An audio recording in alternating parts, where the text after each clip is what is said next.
सहेली।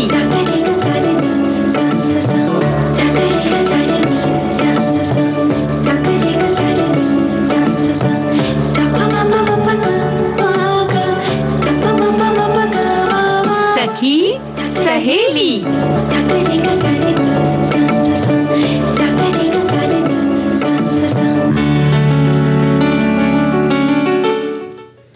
सखी सहेली सुनने वाली सभी सखियों को और सखा भाइयों को मंजरी वर्मा का प्यार भरा नमस्कार। और आज हमारे साथ हैं आरती श्रीवास्तव। तो आरती, तुम्हें भी मेरा प्यार भरा नमस्कार। और तुम्हारी मुस्कान बता रही है कि आज तुम कुछ ना कुछ बिल्कुल मस्ती करने वाली हो जी। और मंजरी जी, मेरा भी नमस्कार आप स्वीकार कर लीजिए। मैंने आपका नमस्कार स्वीकार कर लिया है। और जितनी भी सखियां हैं, सखा हैं, सब सुन रहे हैं, हमें सारे श्रोता हमारा नमस्कार स्वीकार करें। आरती श्रीवास्तव का नमस्कार। बिल्कुल, बहुत अच्छा लगा। बहुत दिनों बाद मुलाकात होती है तो बड़ी खुशी भी होती है। और एक होता है कि आज चलो मिलकर हम लोग सहयोग की भावना से काम करेंगे। बिल्कुल, सहयोग होना चाहिए हर बात में, टीम वर्क जी काम करता है। और आरती, देखो ना, आजकल जब हम बाजार में जाते हैं तो हमें बहुत सारे फल दिखाई देते हैं, सीजनल फल जिसे कहते हैं। गर्मियों का मौसम है तो तरह तरह के फल दिखाई दे जाते हैं। जैसे आजकल तरबूज दिखाई देगा आपको। अरे बहुत मुझे पसंद है तरबूज। खरबूजा दिखाई देगा, संतरा दिखाई दे रहा है, लीची भी आ जाएगी मार्केट में। तो इस तरह के जो जूसी फल होते हैं तो इनसे हम बहुत सारी चीजें बना सकते हैं और ये सेहत के लिए भी फायदा करती है, है ना। तो मतलब एक इशारा दे दे के सारे विषयों को इस तरीके से, ये भी कला है, देखिए, है ना, ये भी कला है कि किस तरीके से हम अपने विषय की जानकारी अपने श्रोताओं तक, सखियों सखाओं तक पहुंचा सके। तो इस तरीके से आप उसमें से ढूंढ लीजिए कि हमारे आज के विषय क्या है। तुम एकदम पकड़ लिया मैंने, क्योंकि गर्मी का सीजन है तो सर पे आप पल्ला रख के जाइए। और आप पल्ला आप इसलिए मत रखिए कि कोई बुजुर्ग ना देखे या कुछ इस तरह से, बल्कि आप धूप से बचने के लिए सूरज से पर्दा कीजिए। थोड़ा पल्ला करके बाजार जाइए और वहां पे फल वगैरह देखेंगे आप, तो आपके अंदर एक भावना आएगी, सहयोग की भावना कि भाई ये फल लिया जाए तो कितने दामों पर लिया जाए। तो मोल भाव जिसे कहते हैं वो हम करने लग जाते हैं। तो वो भी आप करिए, लेकिन थोड़ा ध्यान से भी करिए कि भाई सामने वाले को भी नुकसान ना हो। और दुकान जो बेच रहा है वो तो अपना फायदा देखेगा ही, लेकिन हम थोड़ा सा मोल भाव करेंगे तो हमें भी फायदा होगा। और आपकी कला है, जैसा तुमने कहा कि हमने विषय समेट दिए हैं। और थोड़ा अगर आप देख रहे हैं कि किसी ने ठेले पे लगाया हुआ है, आप बड़े किसी दुकान में जा रहे हैं तब तो आप मोल भाव अच्छी तरीके से करिए। लेकिन अगर आप देख रहे हैं कोई ठेला है या वो धूप में खड़ा होके फल बेच रहा है तो आप ज्यादा मोल भाव ना करें तो ज्यादा अच्छा है, क्योंकि वो इतनी धूप में कड़ी मेहनत कर रहा है ना। तो हमें उसके बारे में भी सोचना चाहिए कि वो देखिए हमें धूप में निकलने में कितनी परेशानी हो रही है, जबकि वो इंसान सुबह से आया हुआ धूप में खड़ा होकर अपने परिवार के लिए काम कर रहा है, मेहनत कर रहा है, फल बेच रहा है। तो वहां पे ऐसी जगहों पे आप मोल भाव ना करें तो बेहतर होगा। तो देखो, तुमने बहुत अच्छी बात करी है। तो आज क्यों ना पहले हम विषय बता देते हैं कि जैसे हमने फलों की बात करी तो आप कुछ भी व्यंजन बता सकते हैं, जिसमें व्यंजन में हमने आज लिया है ठंडे ठंडे पेय पदार्थ, है ना। तो मतलब नाम सुन के ही लगता है कि तो ठंडक सी पड़ गई, इतनी गर्मी हो रही ना बाहर। और क्या विषय लिए बताओ जरा। और हमने ले रखा है, आज हम बात करेंगे साड़ियों के संसार के अंदर। जब हम चले जाएंगे तो उस संसार के अंदर हम बात करेंगे पटोला साड़ी की, जो कि गुजरात की है। क्या बात है, बड़ी खूबसूरत साड़ियां होती है। तो इसके बारे में भी हम चर्चा कर ही रहे हैं। और शब्द हमारा, विचार आपके, यानी हम बात करेंगे सहयोग पर। और हमारे साथी और सखिया सहयोग के बारे में संदेश लिखकर भेजेंगे। और बहुत लोग वो कितना सहयोग करते हैं अपने आसपास के लोगों का और बाकी किसी का भी, जो भी जरूरतमंद हो, या अपने घर में ही एक दूसरे का। जैसे कि हम लोग यहाँ पे सहयोग कर रहे हैं ना। अगर मंजरी जी ना हो तो ना मैं कुछ नहीं कर सकती, और मैं नहीं तो अगर सखी सहेली में सखी और सहेली दोनों होनी चाहिए ना। बिल्कुल, वही सहयोग। तो सहयोग के बारे में हमारे साथियों ने बहुत सारे संदेश भी भेजे हैं आरती। और एक हमारा विषय है उफ, कपड़ों को धोना, सुखाना और तहाना। तो भाई ये तो बड़ा, इसके बारे में चर्चा उसी समय करेंगे तो मजा आएगा। इसमें अभी हम बस इतना कह सकते हैं, उफ उफ। तो आज एक और दिवस है, विश्व कला दिवस। इसके बारे में भी हम बातें करेंगे, लेकिन उससे पहले हम लोग एक थोड़ा सा गीत की ओर बढ़ जाते हैं। संगीत।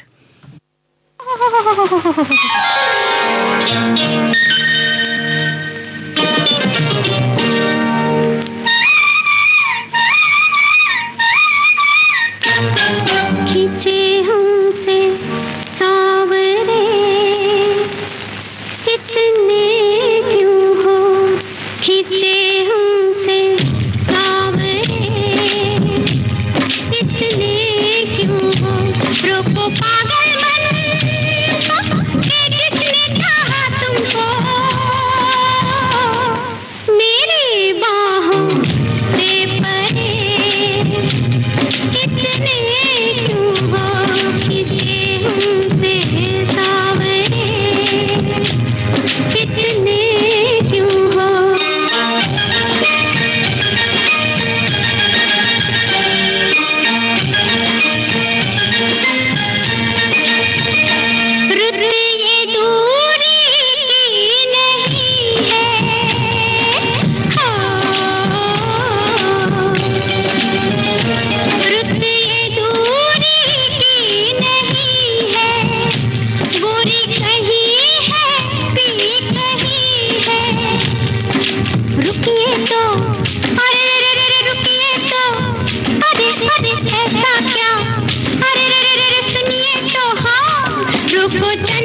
तो भाई देखो आरती, इतना प्यारा सा ये गीत था, तो गीत लिखने की भी एक कला होती है ना? हर चीज में कला है। हर चीज में कला है, गीत लिखने में कला है, क्योंकि सुरों को, शब्दों को एक साथ बैठाना और लय के साथ लिखना, सोचना, वो भी कल्पना शक्ति के से एक विचार करना कि किस तरह से हम किस सीन को क्रिएट करके जो है किया गया है, उसके हिसाब से मुझे गाना लिखना है, तो वो भी एक कला है। तो कला जो है वो असीमित है, उसकी कोई सीमा नहीं है, हर चीज में कला हमें दिखाई देती है। जैसे कि आंखों में काजल लगाने की भी एक कला होती है, बालों को बांधने की भी एक कला होती है, तरह तरह से। इसी तरह खाना बनाने की कला, कढ़ाई बिनाई सिलाई की, और पेंटिंग की कला, जो कि आज जिनके बारे में हम बात कर जा रहे हैं वो बहुत ही प्रसिद्ध व्यक्ति हैं, तो उनके बारे में हम बात करेंगे। बिल्कुल। और आज है 15 अप्रैल यानी कि विश्व कला दिवस। तो विश्व कला दिवस को आधिकारिक तौर पर वर्ष 2012 में यूनेस्को की सहयोगी संस्था अंतर्राष्ट्रीय कला संघ द्वारा घोषित किया गया था। इसका उद्देश्य था रचनात्मक गतिविधियों के प्रति जागरूकता को बढ़ाना और अभिव्यक्ति की स्वतंत्रता, सांस्कृतिक विविधता और सामाजिक विकास को बढ़ावा देने में कला की भूमिका को उजागर करना। बिल्कुल। और लियोनार्डो दा विंची के जीवन द्वारा स्थापित उदाहरण के माध्यम से इन मूल्यों पर बल देने के लिए 15 अप्रैल की तारीख का चयन किया गया था, क्योंकि 15 अप्रैल को लियोनार्डो दा विंची की जयंती मनाई जाती है, और जिनका जन्म 1452 में इटली में हुआ था। वे न केवल एक कुशल चित्रकार थे, बल्कि एक मूर्तिकार, वास्तुकार, वैज्ञानिक, आविष्कारक और विचारक भी थे। बिल्कुल। और देखिए मुझे क्या रहता है ना कि कला जो है वो हर चीज में, चाहे वो नष्ट करने की ही चीज क्यों ना बनाए, वो रचनात्मकता ही है जो कला हमको सिखाती है, जिसके जरिए हम नई नई चीजों का आविष्कार करते हैं। चाहे वो बम ही क्यों ना हो, वो विनाश करता है, लेकिन वो उसको बनाने की कला, बनाया किसने, बनाया जिसने भी, तो हम उसको किस तरीके से अपनी कला को हम अपने अच्छे के लिए प्रयोग कर सकते हैं, वो चीज भी एक सीखने की कला है। बिल्कुल। देखिए देखो, कला का अंत नहीं है। जैसे कि बांस की चीजों से हम कितनी सारी सुंदर सुंदर टोकरी, पंखे आदि बना लेते हैं, खिलौने बना लेते हैं। इसी तरह मिट्टी से कितने सारे खिलौने बनाए जाते हैं, लकड़ी के कितने खिलौने बनते हैं। यानी उनकी जो कला है, इन सब में कला निकल के आती है। घर बनाना हो या दरवाजे खिड़कियां बनाना हो या लोहे का काम हो, सब में कला छुपी हुई है। और बच्चों को पढ़ाने की भी एक कला होती है ना? उस कला के बगैर तो हम आगे नहीं बढ़ सकते, क्योंकि शिक्षक बच्चे को किस तरीके से आपको करना है, बढ़ाते हैं, वो भी एक कला है। तो हमने ये बात तो करी कि कढ़ाई की है, पेंटिंग भी, पेंटिंग की बात जैसे करी, तो हमारे साथी भी लिखकर भेज रहे हैं कि प्रसिद्ध पेंटिंग उनकी बनाई मोनालिसा और द लास्ट सपर दुनिया की सबसे प्रसिद्ध पेंटिंगों में से एक है। और हमारे एक साथी लिखते हैं कि विश्व कला दिवस प्रत्येक वर्ष 15 अप्रैल को कलात्मक कृतियों और समाज के बीच संबंधों को सुदृढ़ करने, कलात्मक अभिव्यक्तियों की विविधता के प्रति जागरूकता बढ़ाने और सतत विकास के कलाकारों के योगदान को उजागर करने के लिए मनाया जाता है। आप सभी को विश्व कला दिवस की हार्दिक शुभकामनाएं। तो आप सभी को भी विश्व कला दिवस की शुभकामनाएं। और आरती, हमारे सुनने वाले सभी श्रोता भाई बहन किसी न किसी कला में पारंगत होंगे ही। लिखने की कला में तो है, क्योंकि वो इतना अच्छा लिखते हैं कि बस हमें लगता है कोई भी कमेंट हम छोड़े नहीं। जैसे एक हमारे श्रोता ने लिखा है कि कला दैनिक जीवन में मानसिक शांति, तनाव मुक्ति और भावनात्मक को, अपनी भावनाओं को व्यक्त करने का माध्यम बनती है। ये दिन हमें याद दिलाता है कि कला केवल गैलरी तक सीमित नहीं है, बल्कि ये हमारे जीवन का अभिन्न अंग है जो हमें इंसान होने का एहसास कराती है। हम अपने घर को पेंटिंग, हैंडीक्राफ्ट या क्रिएटिव वस्तुओं से सजा सकते हैं। बच्चों को ड्राइंग और क्राफ्ट के जरिए उनकी रचनात्मकता और सोचने की क्षमता बढ़ती है। बिल्कुल। और विश्व कला दिवस मुख्य रूप से कल के प्रचार प्रसार और कल की रचनात्मक यानी क्रिएटिविटी को बढ़ावा देने के लिए मनाया जाता है। ये दिन इस चीज के प्रति हमें जागरूक करता है कि अगर आपके बच्चे के अंदर कोई कला है, तो आप अपने बच्चों की उस कला को बढ़ावा दें, प्रशिक्षण दें और उन्हें उस काल में जाने के लिए प्रेरणा दें जो उन्हें प्रेरित कर रहा है। जैसे कि खेलना, किसी को क्रिकेट खेलना पसंद है, किसी को हॉकी पसंद है, तो ये सब कलाएं ही तो हैं। खेलने का हुनर भी तो हर के पास नहीं होता, जिसके पास है और आपको पता है तो आप उसको बढ़ावा दे सकते हैं। बिल्कुल। और हमें देना भी चाहिए अपनी उस कला, हो सकता है उसके जरिए वो उसकी बहुत अच्छी चीज कर सके वो। हाँ बिल्कुल, अपने कोई अच्छा मुकाम हासिल कर सके वो। और साथ ही हमारे एक श्रोता हैं जो लिखते हैं कि ये दिन हर साल 15 अप्रैल को मनाया जाता है, जैसे कि हमने बताया था। और इसकी घोषणा जो थी वो कला संघ ने IAA की आम सभा में की थी। और वही सारी चीजें लिखी हुई इन्होंने भी, जो हमने अभी बात करी जिसके बारे में। तो कहते हैं कि एक और हमारे साथी लिखते हैं कि विश्व कला दिवस, हर इंसान में कुछ ना कुछ अपनी कला का एक हुनर लगभग लोगों में हुआ करता है। तो जैसे भी कला जिसके पास होती है, उसे कलात्मक ढंग से उस कला को प्रदर्शित करते रहना चाहिए, जिससे हर सभी को कला का एक तरह से बढ़ावा मिल सके। कला तो कला ही होती है, चाहे कैसी भी हो, और इसके फायदे भी बहुत हैं। खुद को एक सकारात्मक सोच मिलती है, तन्हाई दूर होती है, मन को सुकून मिलता है, और इस कारण तो किसी ने कहा है कि कला को कभी भी व्यर्थ नहीं गंवाना चाहिए। बहुत सुंदर सी बात लिखी। अगर आप छोटे से बच्चे को कुछ ना कुछ शुरू से ही, जब वो सीखने की उम्र में आ जाए, तो आप चाहे उसको तबला सिखाइए, चाहे बांसुरी सिखाइए, चाहे उसको कैसियो बजाना सिखाइए, लेकिन एक कला में आप उसको डालिए जरूर, जिससे बच्चों का मन भटकता नहीं। बहुत से बच्चे होते हैं जिनको कुछ ना कुछ बनाने में बहुत आनंद आता है। तो देखिए वो किस चीज की तरफ जा रहा है बच्चा, तो उसको उस चीज की तरफ, उस कला की, कला हर चीज में है ना, चाहे आप पढ़ाई को लेकर करें, चाहे वो किसी भी चीज के लिए दिखाए, जैसे कि अगर वो कुछ क्राफ्ट का सामान बना रहा है तो उसमें भी होता है। तो जो भी चीज करना चाहे उसको करने दीजिए। तो आरती, तुम्हें किस कला में ज्यादा रुचि है? अभी फिलहाल मुझे गीत सुनने में रुचि है। यानी तुम्हें गीत लिखना भी पसंद है, लगता है। बिल्कुल। चलो सुनते हैं गीत।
चमन के फूलों से ये कौन आया कि तुम सब हो सर झुकाए हुए, हो सर झुकाए हुए। सोच में फूल है हम अगर चल दिए, सोच में फूल है हम अगर चल दिए, फिर चमन में कभी ये नजारा न हो। हम तुम्हारे लिए तुम हमारे लिए, फिर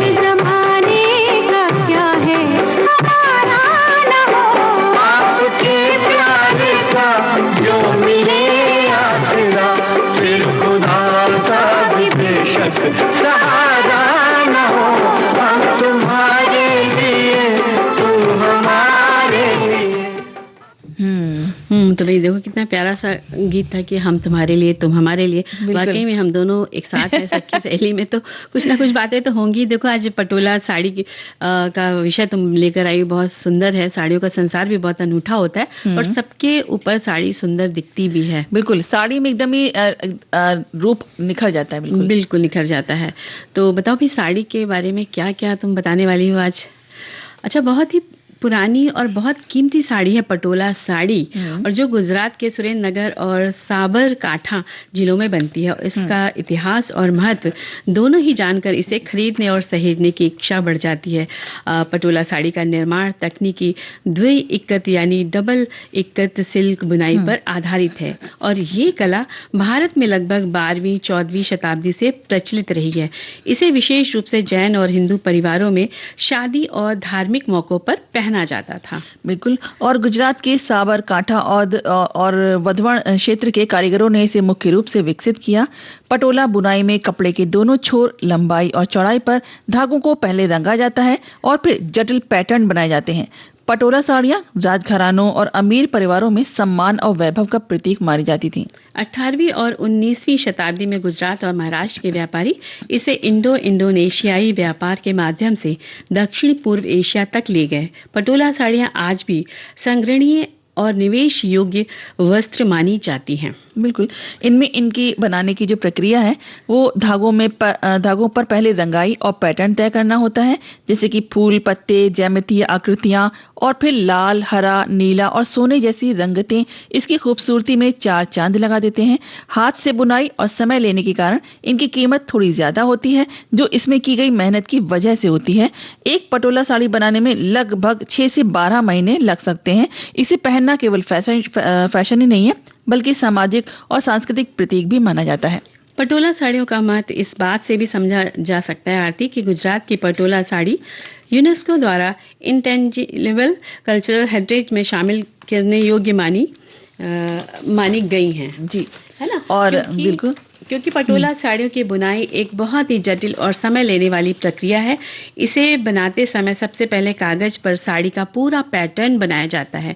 पैटर्न फूल, पत्ते, ज्यामितीय आकृतियां या पारंपरिक प्रतीक भी हो सकती हैं। जी, और फिर डबल इक्कत होने के कारण लंबाई और चौड़ाई दोनों में पैटर्न को सही तरीके से फिट करना होता है। पटोला में 2 प्रकार के धागे होते हैं, एक तो वार्प लंबवत धागे और वेफ्ट यानी कि क्षैतिज धागे। इन दोनों धागों को पहले रंगा जाता है और फिर पैटर्न के अनुसार बांधा जाता है। पैटर्न सिर्फ एक तरफ नहीं होता, बल्कि दोनों धागों पर पहले से ही निर्धारित होता है। इसका मतलब है कि साड़ी बुनने के बाद पैटर्न बिल्कुल सही जगह पर दिखाई दे। बिल्कुल, और पैटर्न की जगहों को बांधने के लिए रेशमी धागे पर गांठें बनाई जाती हैं। साथ ही बांधने के बाद धागों को अलग अलग रंग में डुबोया जाता है। ये प्रक्रिया कई बार दोहराई जाती है ताकि कई रंगों वाला पैटर्न उभर सके। बुनाई में चूड़ीदार ताना बाना की तकनीक अपनाई जाती है। बुनकर पैटर्न को पूरी तरह से साड़ी में उतारा जाता है। साड़ी तैयार होने का ये सबसे लंबा और जटिल हिस्सा है। इसके बाद साड़ी के किनारों को संभाला और सिलाई की जाती है। ऊपर से हल्का पॉलिश या चमक भी दी जाती है। इतनी जटिल प्रक्रिया से गुजरने के कारण ही 1 सदी पटोला साड़ी बनाने में लगभग 6 महीने से 1 साल लग जाते हैं। साड़ी बिल्कुल हाथ से और कारीगरी के साथ बनाई जाती है, इसीलिए इसकी कीमत बहुत अधिक होती है, जो कि इसे बनाने वाले कारीगरों की मेहनत के अनुरूप होती है। मतलब जो मेहनत करते हो उसको पैसा उतना इस वजह से देना पड़ता है। बिल्कुल, और ये जो धागों को रंगना है और कपड़ों को रंगना है, उसमें पैटर्न बनाना है, बहुत बारीकी से काम किया जाता है। और जैसे कि टाई एंड डाई में कपड़ों को बांध करके रंगते हैं, तो उसको में भी ध्यान रखा जाता है कि कितनी गांठ हमें कैसे मजबूत बांधनी है और कौन से कलर हमें डालने हैं, और एक कलर को पक्का करने के लिए भी डाला जाता है। तो वो सब चीजें बहुत शिक्षा के द्वारा, बहुत लगन मेहनत के द्वारा ही सीख करके हमारे कारीगर करते हैं। तो वही पटोला साड़ी आप अपनी अलमारी में देखिए, मेरे ख्याल से बहुत लोगों के पास मेहनत से बनी है ना। तो चलो एक गीत सुन लेते हैं।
तो आरती देखो हमारे साथियों ने भी संदेश लिखकर भेजे, लिखते हैं कि पर्यावरण के अनुकूल आकर्षण से भरपूर जूट पटोला साड़ी बुनाई तकनीक को खूबसूरती से अपनाकर बेहतरीन पटोला साड़ी डिजाइन तैयार करती है। इस प्रकार की पटोला साड़ी एक टिकाऊ विकल्प है जो पारंपरिक सुंदरता का परिचय देती है और उन लोगों के लिए एकदम सही है जो अपने फैशन विकल्पों में परंपरा और पर्यावरण जागरूकता का अनूठा मिश्रण चाहते हैं। बिल्कुल। और एक और श्रोता है जो लिखते हैं कि आज गुजरात के पटोला की बात होने वाली है। इससे जुड़ी बात करूं तो ये गुजरात के पाटण शहर के पटोला ज्यादा ख्याति प्राप्त है। इससे जुड़ा एक पारंपरिक गुजराती लोकगीत भी है जो आशा भोसले जी की आवाज में है। छैला जी रे पाटण थी पटोला मोंघा लाभ जो एमा रूढ़ा रे मुरलिया चित्रा वजों रे। ये पटोला बड़े महंगे होते हैं, रुपया 60,000 से लेकर 3 लाख तक, जो खास कर शादी ब्याह के मौके पर पहना जाता है। क्या गजब का गीत भी लिख दिया। बिल्कुल, बहुत से अच्छे से संदेश लेकर सबने भेजे हैं। लेकिन आरती अभी समय हो चला है अंतराल का, तो मिलते हैं अंतराल के बाद।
अंतराल के बाद एक बार फिर सभी का स्वागत करते हैं और सखी सहेली में जी सखी सहेली में कार्यक्रम चल रहा है सखी सहेली और हम हैं मंजरी वर्मा और हमारे साथ है आरती श्रीवास्तव। बिल्कुल।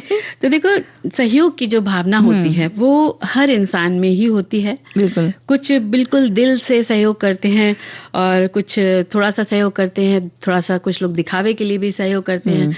तो मुझे लगता है कि जो दिल से सहयोग किया जाता है वो बड़ा खास होता है और पहचान तो देखो हर कोई व्यक्ति लेता ही कि कौन हमारे लिए दिल से कर रहा है, दिल से कर रहा है, कौन सिर्फ दिखावटी तौर पे कर रहा है।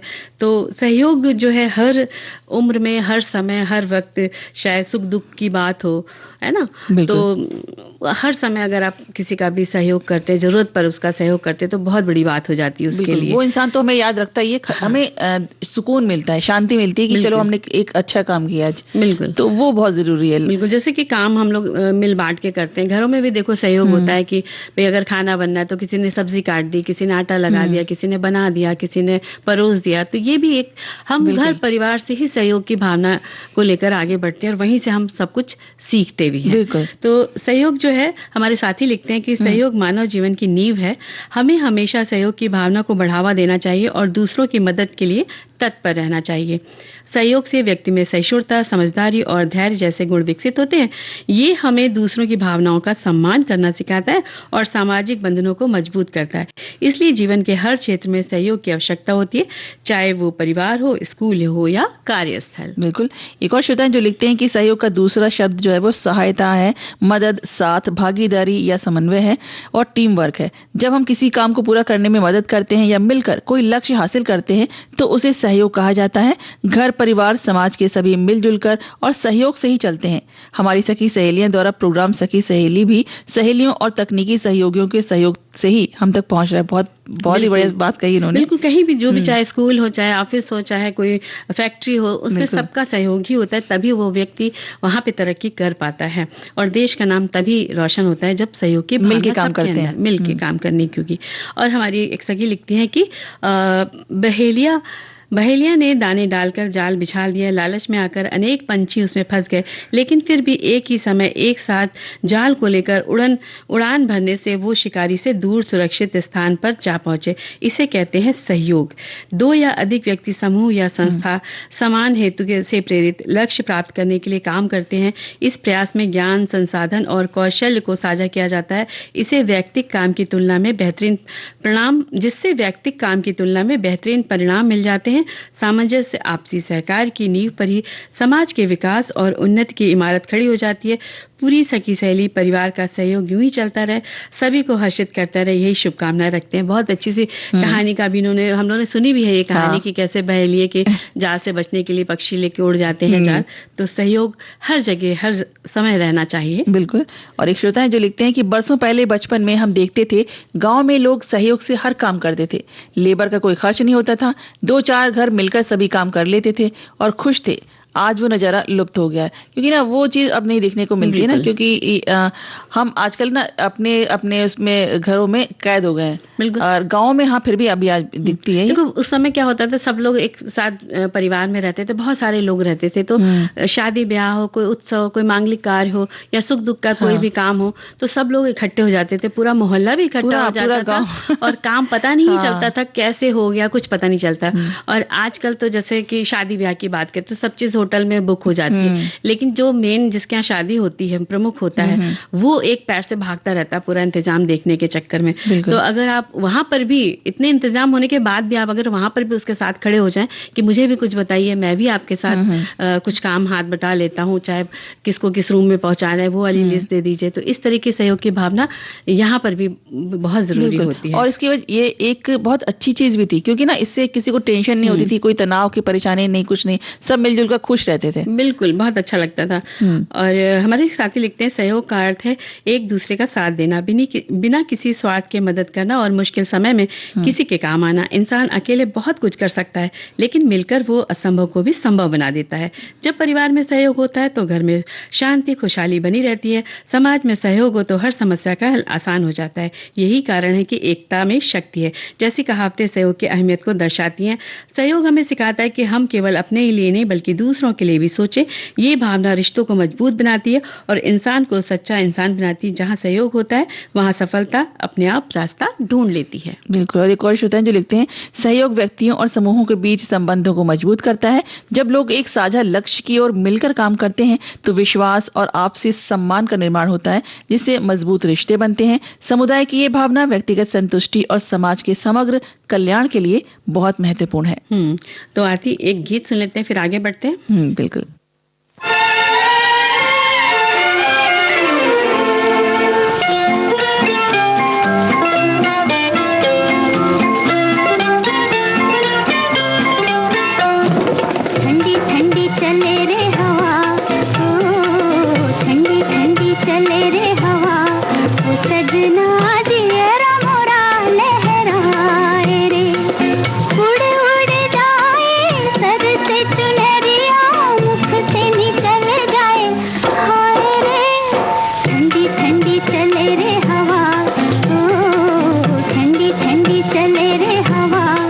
सजना जियरा मोरा लहराए रे।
तो भाई देखो, जब ठंडी हवा चलती है तो लहराता ही जिया, लेकिन अब बहुत जगह तो गर्मी पड़ रही, गर्म हवाएं चल रही है, लेकिन इसीलिए इस गाने को सुनकर ना थोड़ा सा ठंडक का एहसास हो गया। बिल्कुल, ये गाना इसीलिए बजाया कि आप लोग को थोड़ा तो एहसास हो ठंडक का, तो हमारी तरफ से ये भी एक सहयोग है। तो आप बताइए क्या संदेश पढ़ने वाली है?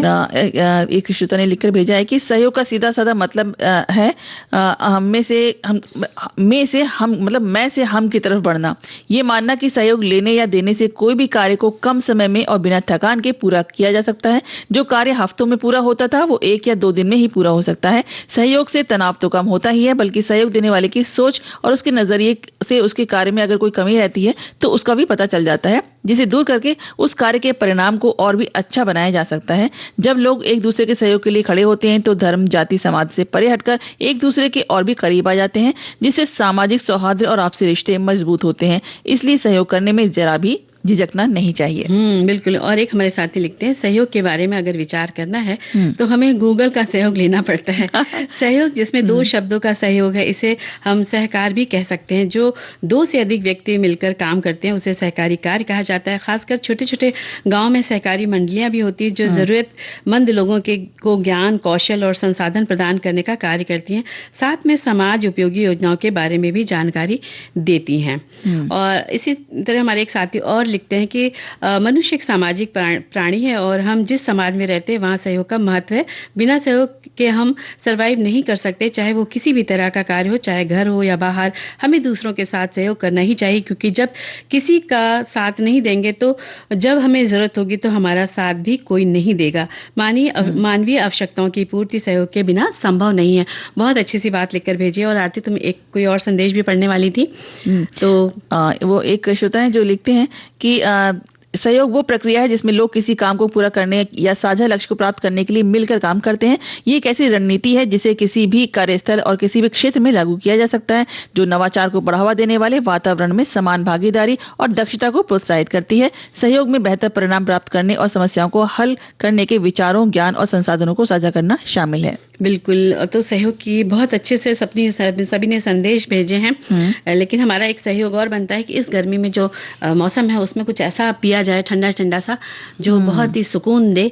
तो आरती, उसके लिए एक लस्सी बनाई जाए। क्यों ना बना दें एक लस्सी? बिल्कुल लस्सी तो हमारे सभी साथी और पूछ लस्सी तो हमारे सभी साथी बना ही लेते हैं। लेकिन आप लीजिए बहुत बढ़िया सा गाढ़ा सा दही और उसमें आप चीनी मिलाकर उसको अच्छे से फेंट लीजिए। और इस समय जो भी मौसमी फल है तो आप उनको काट करके छोटे छोटे टुकड़ों में रख लीजिए और एक गिलास में थोड़े से आइस क्यूब्स डालिए, थोड़ा सा दही डालिए, फिर थोड़ा सा आप उसमें फ्रूट्स डालिए, फिर दही, फिर फ्रूट्स, फिर आइस क्यूब्स, फिर उसके ऊपर फ्रूट्स। तो ये आपकी बढ़िया शानदार लस्सी बनकर तैयार बहुत ही बढ़िया बन जाएगी। तो एकदम ठंडा ठंडा। और इस लस्सी के ऊपर अगर रबड़ी मिल जाए आपको, अरे तो आप वो डाल दीजिए तो पूरा मजा आ जाए। मंदिरी जी क्या चाहती हैं? हमारे मुंह में पानी ला। बिल्कुल, मैं कुछ बोलूंगी नहीं तो मैं बोल ही नहीं पाऊंगी वरना। तो चलो बताओ और क्या हमारे साथियों ने लिखकर भेजा। एक हमारे शिव साथी लिखते हैं कि घर में आम का पेड़ लगा हुआ है, उससे गिर रही हैं कैरियां, उससे बनाया उन्होंने कुछ बढ़िया सा कुछ, तो उन्होंने लिखी है उसकी रेसिपी। तो 1 कटोरी छोटे टुकड़े में कटा हुआ कच्चा आम, 1 से 1.5 कटोरी शक्कर, कुछ पुदीना की पत्तियां, हरी धनिया की डंठल और कच्ची कैरियों के साथ में सभी को कम से कम पानी में उबाल लीजिए और मिक्सर में डालकर उसका पेस्ट बना लीजिए और शक्कर की गाढ़ी चाशनी बना लीजिए। अब इसमें पेस्ट को छानकर डाल दीजिए। कुछ देर उबालने पर ये गाढ़ा हो जाएगा। अब ठंडा होने पर उसे बॉटल में भर लीजिए। जब आवश्यकता हो तब गिलास में 1 चम्मच भर का ये पेस्ट डालिए और फिर पानी मिला दीजिए और बर्फ डाल दीजिए और तैयार है आपका पना। यदि आम का पना बना लिया है और इसी पना का जो गाढ़ा गाढ़ा पेस्ट बनाते हैं ना आरती, उसी पेस्ट को आप आइस ट्रे में जमा दीजिए। अरे तो क्यूब्स हो जाएंगे आपके पास रेडी।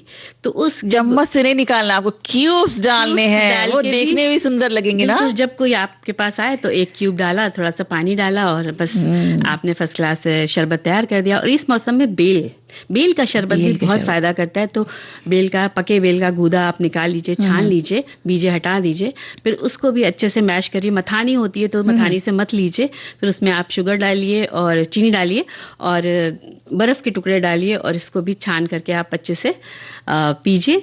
तो ये बेल का शरबत बहुत फायदा करता है। तो इसी तरह पपीते का शरबत पिया तुमने कभी? पके पपीते का नहीं पिया है मंजरी जी, बता दीजिए ताकि हमारे श्रोता भी पी सकें उसको। पका पपीता लेना है, उसको छीलना है, उसको पीसना है। पहले तो आप कह लीजिए पका पपीता, पपीता पका। अच्छा, वो मत यार, टंग ट्विस्टिंग वाला मत करो। फिलहाल तो पके पपीते का शरबत बनाते हैं। तो पका पपीता लेना है, उसको पीसना है।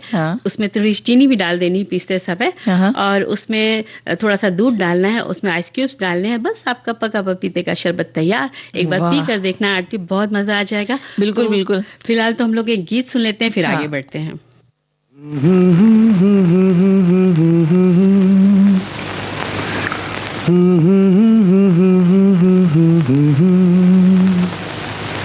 मगर लगता है कुछ ऐसा मिल गया, न तुम हमें जानो न हम तुम्हें जाने, मगर लगता है कुछ ऐसा मेरा हमदम मिल गया।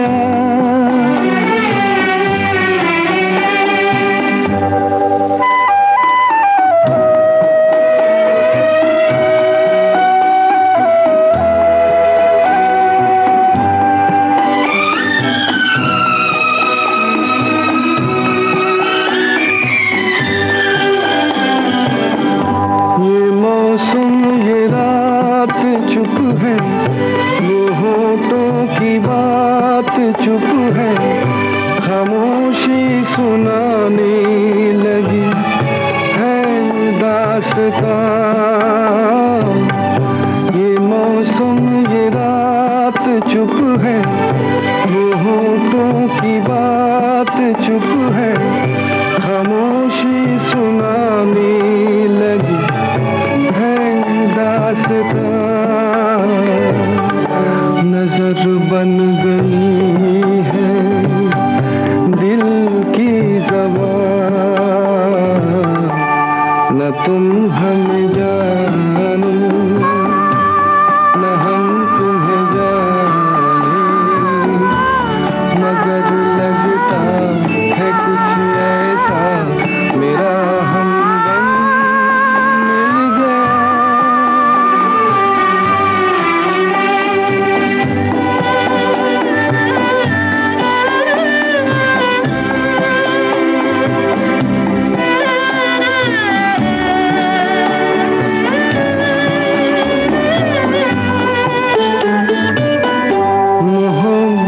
के मोड़ पे हम मिले, सबको छोड़ के हम धड़कते दिलों का लेके ये कारवां। मोहब्बत के मोड़ पे हम मिले, सबको छोड़ के हम धड़कते दिलों का लेके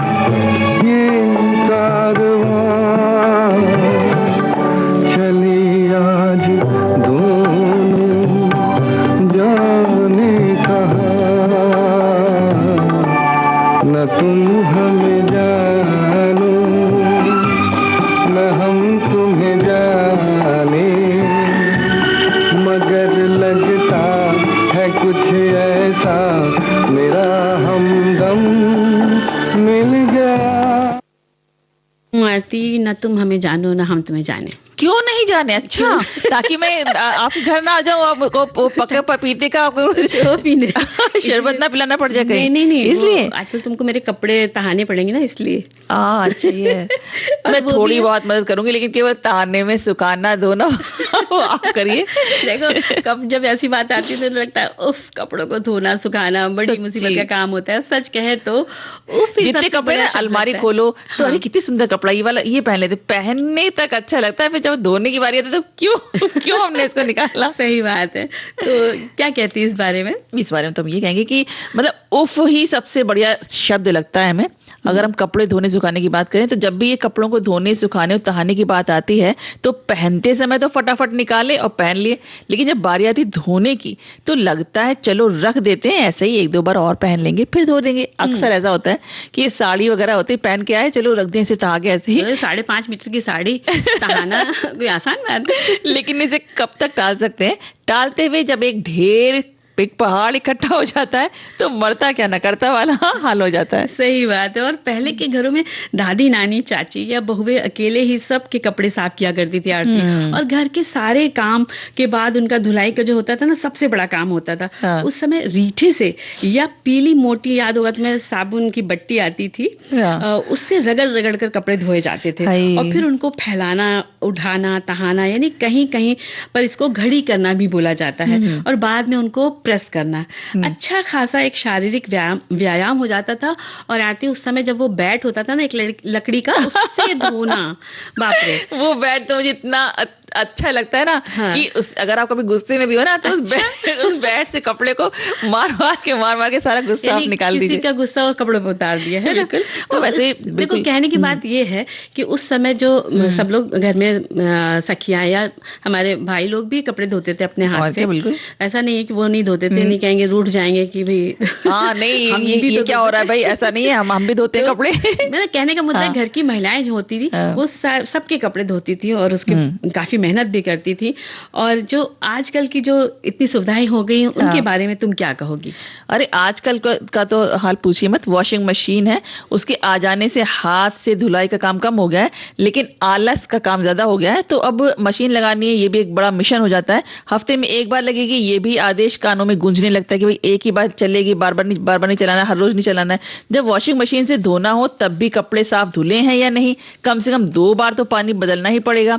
ये सारी चीजें दिमाग में चल रही होती हैं। और वॉशिंग पाउडर कितना भी डालें कि कपड़े अच्छी तरह से साफ हो जाएं, ऐसा लगता है मानो कोई रसायन शास्त्री, कोई केमिस्ट्री का या गणित की क्लास चल रही है कि इतने कपड़ों में इतना वॉशिंग पाउडर डालेंगे तो उसकी मैल की छुट्टी होगी और इतने टाइम में हमारे कपड़ों के धुले का मिशन पूरा हो जाएगा। और हमारे साथी भी लिखते हैं कि उफ ये कपड़ों का झंझट, सारा धोना सुखाना, फिर तह दोबारा, साबुन की खुशबू, पानी की धार, दिन भर का ये चलता व्यवहार, गीले कपड़े रस्सी पे झूले, हवा के संग जैसे कुछ बोले, धूप में सूखे रंग निखर जाए, मन ही मन फिर थकान समाए, फिर आती है तह लगाने की बारी, सीधी करो ये साड़ी शर्ट प्यारी, एक एक करके रखते जाओ, अलमारी में जगह बनाओ, उफ ये काम ना खत्म हो पाता, हर दिन फिर से सामने आता, पर साफ कपड़ों की मुस्कान बना देती एकदम दिल खुशहाल। वाह क्या बात है, क्या बढ़िया सी तरीके से उन्होंने लिख दिया इस चीज को।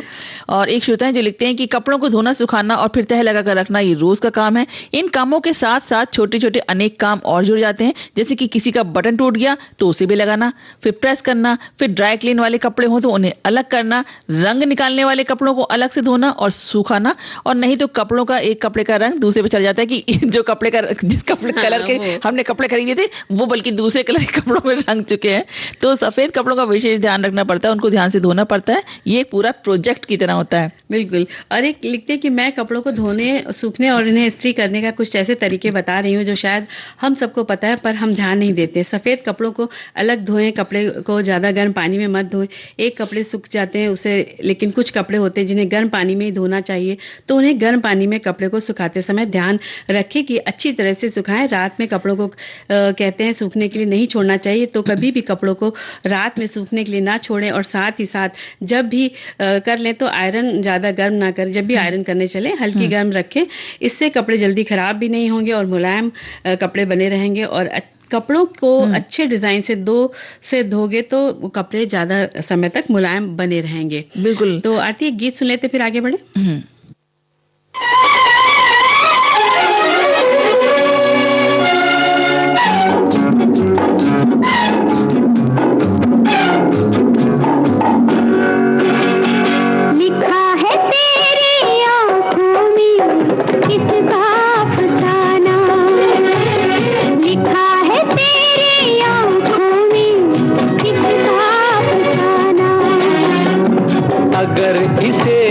समझ सको मुझे भी समझाना, लिखा है तेरी आँखों में किसका फसाना।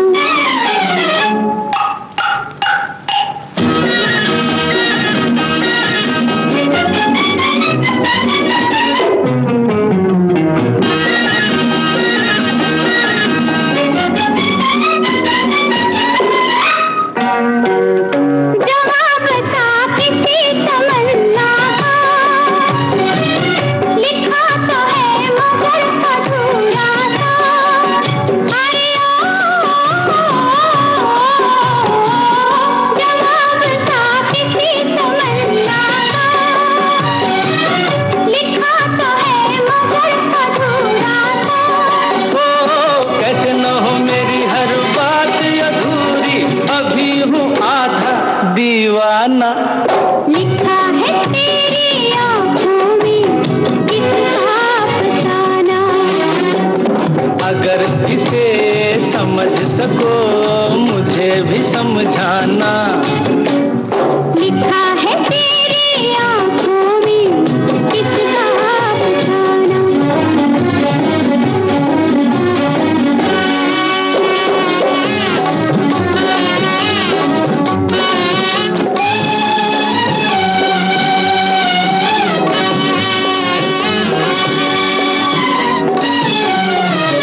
जो कुछ नहीं तो ये इशारे क्यों, ठहर गए मेरे सहारे क्यों। अरे जो कुछ नहीं तो ये इशारे क्यों, ठहर गए मेरे सहारे क्यों। ओ थोड़ा सा हसीनों का सहारा लेके चलना है मेरी आदत रोजाना। लिखा है तेरी आँखों में किसका अफसाना। अगर इसे समझ सको मुझे भी समझाना।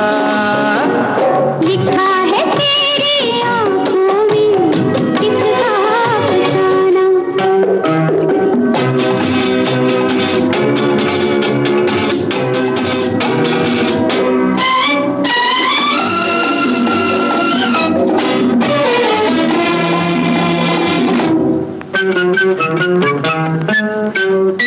यहाँ वहाँ फिजा में आवारा,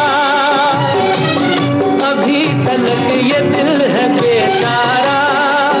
अरे ओ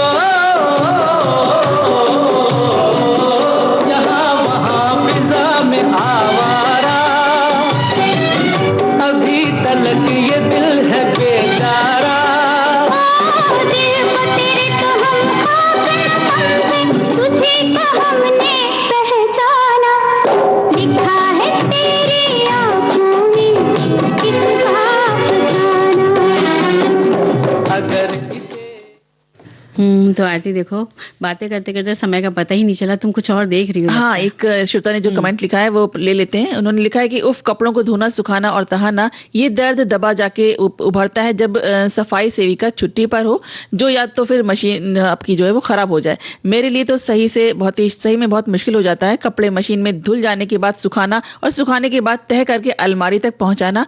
सही में मेरे लिए बहुत बड़ा सिरदर्द है। खैर, मन की हो ना हो, हाल में कपड़े धोने का काम करना ही पड़ता है। बिल्कुल। अब देखो समय समाप्ति की ओर है, तो सभी अब एक दूसरे का घर में सहयोग करें और ठंडे ठंडे पेय पदार्थ जो हमने बताए हैं वो पिए और पिलाएं भी।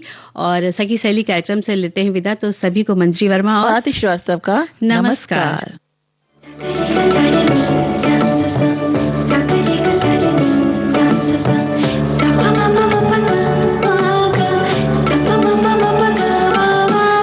सखी सहेली।